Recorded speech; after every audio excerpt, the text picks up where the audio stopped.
Hey everyone, welcome to Off the Mat, a podcast about two women's experience in jiu-jitsu and how that translates into our lives off the mat. I'm Justine, a bit of a renegade, outdoor enthusiast, and a white belt in jiu-jitsu. And I'm Karina, a full-time student, creative artist, and also a white belt on my way to becoming a black belt. Hey everyone, welcome back to our 7th episode of Off the Mat. Hey guys, how you doing? It's getting hot here in Florida these days. You're going to talk about the weather? Yeah. I am actually going to talk about the weather because this is, it's very different for me to be in the Florida heat. That's true. Yeah, summer starts early, bright and early. Sometimes even February and March, you'll see people at the pool and the beach. Yeah. And I got sunburned. You're a real for the first Floridian. time. Yeah. Well, not first time in my life, but first time this year. So That's the first time in your life where you're like, are you homeschooled? Yeah. Like, have you ever been outside? No, spend my life under a rock. But we thought, in all seriousness, we thought today to talk about a kind of a hot topic in the world at large, I guess, especially if you're on social media or YouTube or things like that, and the topic is self-care. Yeah, I'm super happy that it's been more a part of the conversation nowadays. And I think I'm pretty privileged to say that as I've been growing up, it's been pretty prevalent, not looked down upon, especially compared to as it was even 20 years ago. Self-care, mental health awareness, all of those things that combine with that. Depends on what you've been raised with, on how you feel about it, but we kind of have a couple of things that we feel that we take extra things that we do, our self-care routines, especially when we do something as intense as jiu-jitsu, and especially now where we're up to 2 times a day, 3 times a week. We're kind of putting ourselves through it, so we kind of wanted to discuss our self-care, what we're doing on the mat, off the mat. And especially right now, we are about 2 weeks away from our competition at the Pan Am's Championship, the IBJJF Pan Am's. And so both of our first competitions. Yes, first legit competition. And so we've been training pretty vigorously over the last couple of weeks.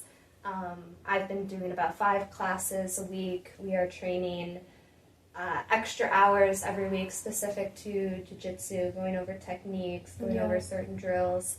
Early mornings, late nights. And it's a lot. It's very physically taxing, it's mentally taxing, and so this conversation has been coming up about, how do we take care of ourselves physically, emotionally, mentally, even while doing something as intense as jiu-jitsu and as intense as preparing for a big competition. Yeah, and I feel like something that might have sparked this a little bit more than normal was both of us recently being sick. And sick more than just a sniffle and, a cup of tea. Sick. Yeah, high fevers, chills, nausea, the works, ultimately. Coughs. Not, we were both out for about a week. And that's something that we have not experienced, even since when we started. I think that's the most that we've taken off, and it was not for sickness, Yeah, I mean, Karina got sick first, and then I kind of dominoed a few days after, and it was pretty shitty because we were in the middle of training, and kind of it was right smack dab in the middle of our 6 weeks of training leading up to the competition. Yeah, kind of that week where we're supposed to be ramping it up. You need to be taking that extra notch in, getting your extra rounds. We were in bed, literally.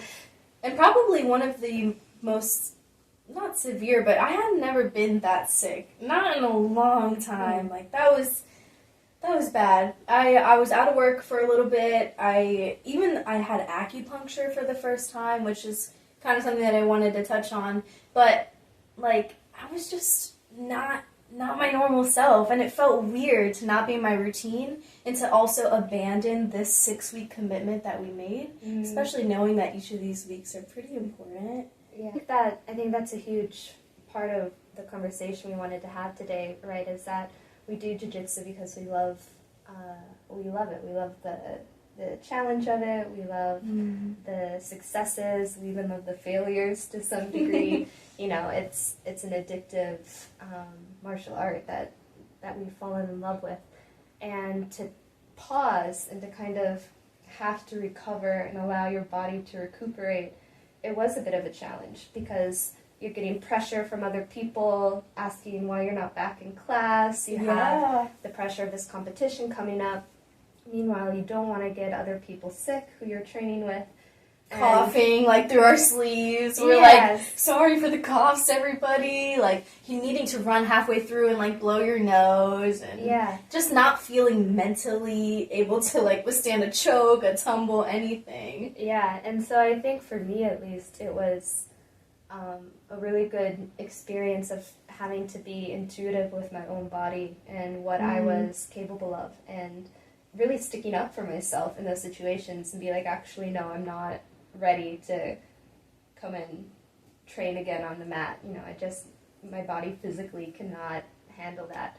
And as difficult as that decision was, it allowed me the time to recover, where now I can be back training, I'm rolling again, I'm doing my other exercises that I do outside of jiu-jitsu, and I feel good about it. Right, so through being sick, you were able to kind of see where your body was at and how you needed to respond to it. So if that was, like, not rolling at the end of the class, then that's what it was. If that was, I really just need to sleep today because I can't do much else, and that's what it was. Well, at the end of the day, jiu-jitsu's not everything, you know.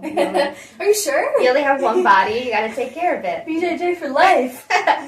You gotta take care of what you have. Yeah. And I think that can get forgotten sometimes when there is a lot of push and pressure and expectations that either are self-imposed or imposed by a group or, you know, whatever it might be, that to really understand that ultimately you have to take care of your body. And jiu-jitsu is challenging physically. So striking that balance, I think, is important. Yeah, I think one of the things that I struggled with was the need for relaxation, like the need for rest, the need for recuperation, you know? Yeah. It's hard for me because sometimes I'm a go person, and I think I get that from my mom because she's always running around everywhere. And I just, like you said, I had to listen to my body when I had no other choice. I mean, I really, like, I could not have been in a jiu-jitsu class. Like, I had to just sit in bed and know that this sitting in bed is helping me at the end of the day, and just taking that on the chin. But I feel like now I feel like I can consider myself an athlete, right? So maybe us as athletes, we feel like rest and recovery is not as important as training. But at the end of the day, you know, your athletic performance is going to follow after all of these things that you take care of. If you miss out a part of it, like stretching, like hydrating, it's not going to create that beautiful picture in the end.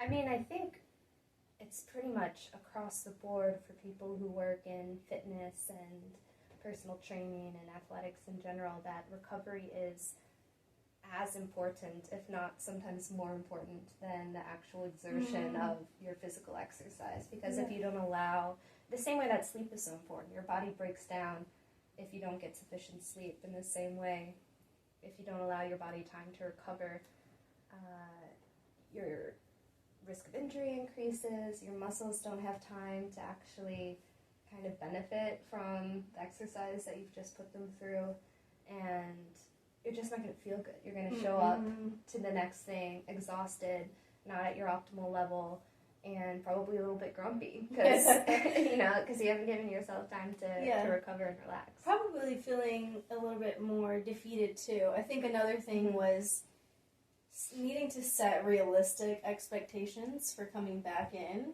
especially taking a whole entire week off.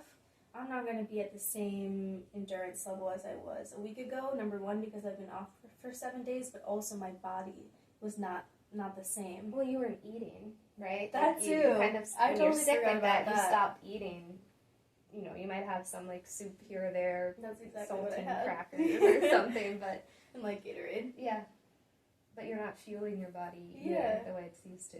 Yeah. So going back into it, knowing that my body was not at the same level, I had to make sure that I had a mental check with myself of, look, like, I know you were able to do 3 5-minute rounds and not be tired at the end of it a couple weeks ago, but you're just getting back into this, so don't be so hard on yourself if you can't get to that same level the first day back. Yeah. And I think me in my head, I sometimes have a perfectionist mindset where I'm like, well, you know, I gotta go in there, I gotta be perfect, I gotta win, like, I'm gonna be gold, all of these things, and in order to not let myself down so much, it's kind of like, okay, checks and balances of where you're at, where you actually realistically can be after coming back from such a toll. Yeah, and I think I had a similar experience when I fell while running and royally fucked up my knees and my ankle. And I still wanted to train. I didn't want to take... I think it happened on Thanksgiving, so it was a Thursday. And I was at class on Monday or Tuesday, whatever. I think it would have been a Tuesday at that time. And my knees were black and blue. My ankle was swollen and also black and blue. And so at that time, I communicated to Karina, who I train with, that, you know, like, look, I'm pretty fucked up, so we gotta go a little bit easy. A little bit easy on these techniques. And I think I tried rolling at the end and stopped, like, 10 seconds in. Oh my god, like, wait, no, I remember I can't you were do this. like, you couldn't even get into my guard, or... Yeah, like, I couldn't cross my legs to, like, hold you in guard, and I couldn't press my ankle against you to, like, pivot. And so I was like, no, this isn't gonna work. And so for about a week and a half, I really was just drilling techniques. And anyone who I drilled with, I was like, look, I got these injuries. And I think I was probably bitching about it the whole time too, because I remember every time I had to go down on my knees, I was like, swearing a little bit. I was like, okay. Well, I think it's funny because we emphasize this whole, like, protect your partner, like, we're on this equal balance of, like, looking out for each other. So when one comes in already hurt, it's kind of like like something that you have to change up, you know, like, okay, now I have to work around my whole routine off of making sure they're extra okay. Yeah. I don't know, I think it's a fun challenge for the class. You're welcome. But yeah, it definitely took a little while for me to get back into full-on rolling. And I also do a number of other things outside of jiu-jitsu. One of them is running.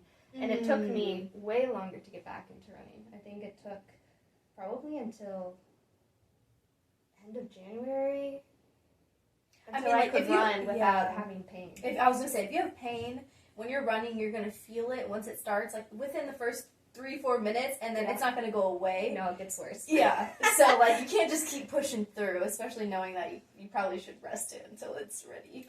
Yeah, and I think that's another part of self-care that we were talking about earlier as well, is the things that we do outside of jiu-jitsu that kind of support our performance on the mat and give us some variety in terms of the way that we're training our body to be stronger, to be more fit, to be more capable of performing at a high level when we are rolling. And so for me, as I mentioned, I run, I do a lot of yoga, I'm a member at a rock climbing gym, so I also do rock climbing, and as part of my membership there, I get access to yoga classes. And I feel like all of these things together the running helps me with my cardio, so that I feel like I have more endurance in a roll, that I'm not running out of breath. Very important. Rock climbing is great for grips and for, of course, upper body strength, but also core strength and leg strength. One of our friends often gets frustrated with me when we're rolling because of my grips, and she'll be trying to get me off of her, and she's like, "Your damn rock climbing grips," you know. And then yoga, I think, is just good as a holistic bodily practice. I mean, it keeps you flexible, helps prevent injuries, it's strengthening, it's relaxing. And I think actually an underrated aspect of yoga that has a huge benefit for jiu-jitsu is it teaches you how to breathe through uncomfortable situations and to have that controlled breath, which is key when you're in uncomfortable situations such as side control or mount, or someone's trying to choke you, you know, like to be able to calm yourself through breath and and think clearly and tolerate the discomfort is a valuable skill that you actually develop in yoga. Right. So we practice this being uncomfortable, but not necessarily how to be comfortable with the uncomfortable. So your yoga kind of influences that. And well, normally when you're uncomfortable, you start to panic, right? Right. And you're like, I can't stay in this position. It's too hard. My body. That's me for sure. Doesn't like like I don't want to this. do jiu-jitsu ever again. Yeah. So in yoga, you're holding a challenging pose, and normally you're instructed to breathe through it, right? Okay. All of your movement is in alignment with breath, and so yeah, it teaches you how your muscles are shaking, your abs are burning, how to breathe through that pain and that discomfort, and you actually see what you're capable of. That you are capable of a lot more than your body and mind would kind of trick you into believing. People who do yoga are like on the next level, huh? I should get into yoga more. It's a good practice. It reminds me of a Pilates class that I used to do with the platformer. Mm-hmm. I don't know. Have you seen those, like with the bungee resistance? And yeah. You can kind of do a whole bunch of moves on them, and I remember a lot of them. Your legs are shaking, and they tell you to feel the burn. And I think, you know what? One of the instructors said something that sticks with me whenever I work out on myself, and we had like 20 seconds left on the clock, and she goes, "You can do anything for 20 seconds." Mm-hmm. True. So whenever I'm doing something, even if it's like a minute, I'm like, you can do anything for a minute and 35 seconds. Like, you better just do it. Like, it's so short. Like, it's going to be over in a second. And, yeah. I mean, whenever something's burning, that's that uncomfortable, right? Okay, I see what you mean.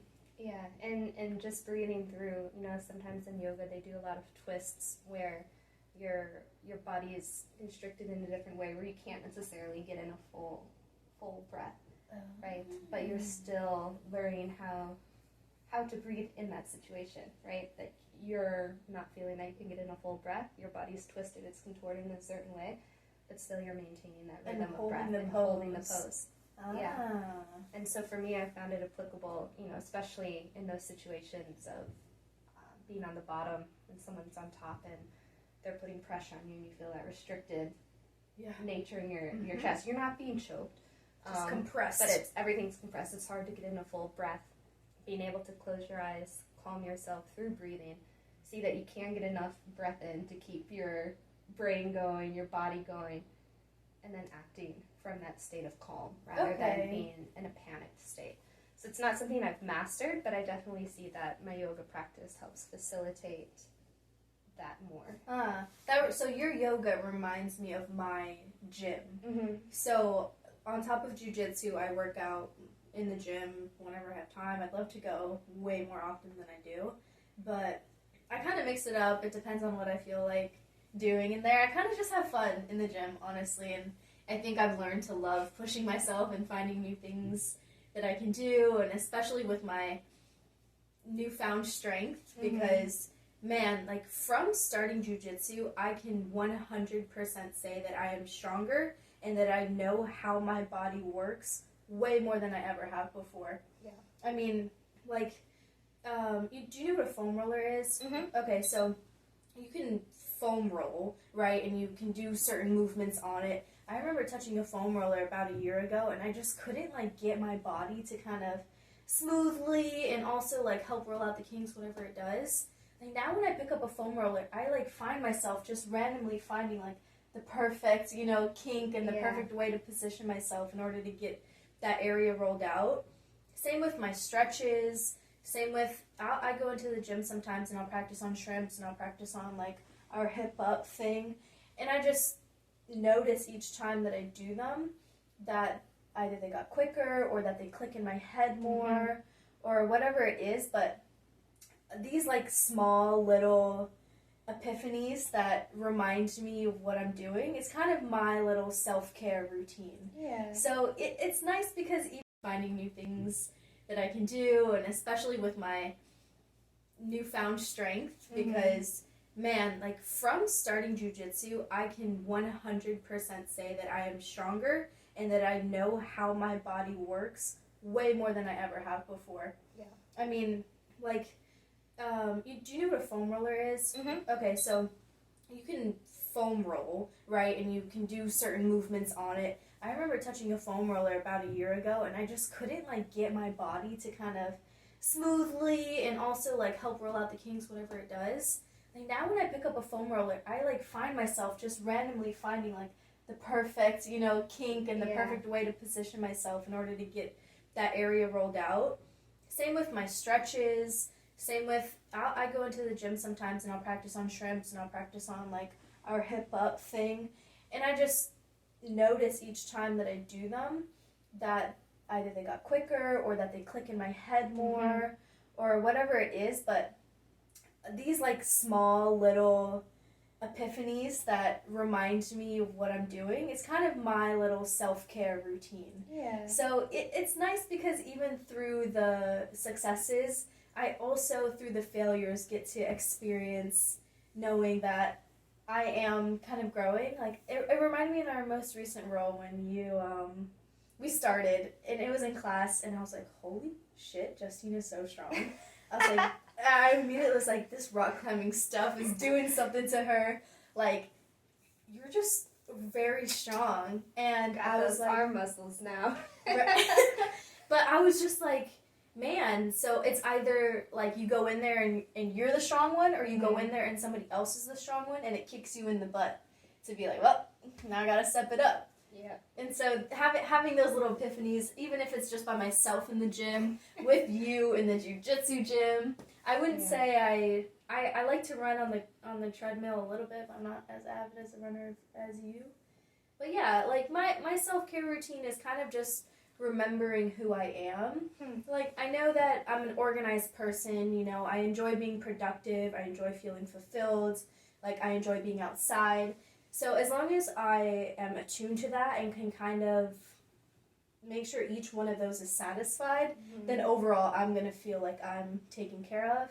And that'll kind of check off my mental health and I'll feel balanced after that. Yeah, I think it's nice too that you brought up the mental health aspect because I do think that for some people, I mean, both of us have shared that, we've had situations in jiu-jitsu where we've ended up in tears, and there is a level of emotional care that you have to do after something like that happens because you have to get back on the mat. Oh yeah, what was our solution? A good cry in the shower? A good cry in the shower. Nothing beats it. Yeah, maybe some ice cream, watch a good movie, feel-good movie or something like that.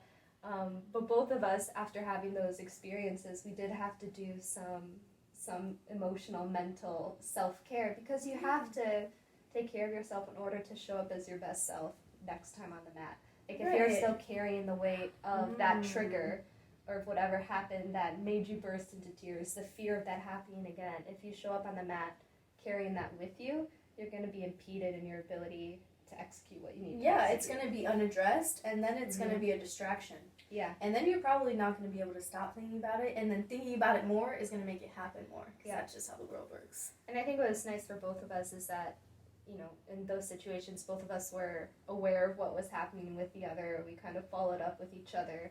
And at least I know when it happened with you, there were a number of people around, like our coach, who are kind of like, this happens and it's okay. Yeah. And kind of coached you through it a little bit as well, that, this is a natural part of jiu-jitsu because you're being put in these circumstances that are mimicking an assault or mimicking death. And I forget about that. I forget about that, like, important aspect of what we're doing. Like, I don't know, when I was researching some things for today's episode, I kind of felt like, is it being extra and saying that we're going through something so demanding for just doing jiu-jitsu? But man, like, at the core of it, like, not a lot of people are out there, like, getting choked 5 times a week actively and escaping really tough situations. And so that's got to take some sort of toll. Yeah. And addressing it is part of it because we're trying to become better athletes. We're trying to become better people, better humans. Learning self-defense is part of it, but also taking care of what's defending you. Yeah, and I've been thinking about it a lot just because of the training that we're doing outside of class, that, we are practicing these things and it hurts your body. Like you're being thrown to the ground over and over again. It doesn't feel great. Yeah. And I think this past week we were practicing a move where your leg gets stapled. So basically, you're digging the front of the bony part of your calf into the inner part of someone's thigh and stapling their leg down. And so I was having it done to me, and I was like, oh, this hurts. And because I have so many bruises on my leg from it. You do bruises. But you have to do that in order to learn the move. And you have to, like, someone's going to do it to you. You have to keep your cool so you can defend against it. You know, and not tap when someone's calf is digging into you. A lot of the times when we practice it too, it's slower than in real life. Yeah, it's like a slow grind. It's double the pain because you have to stay there for longer. And then they're adjusting on top of you. It's like, do I have it right? Is it hurting? Oh no! Then they have an entire conversation while they're on top of you. You redo their hair, take a sip of their water bottle, and then they continue with the move. Yeah, and they get off.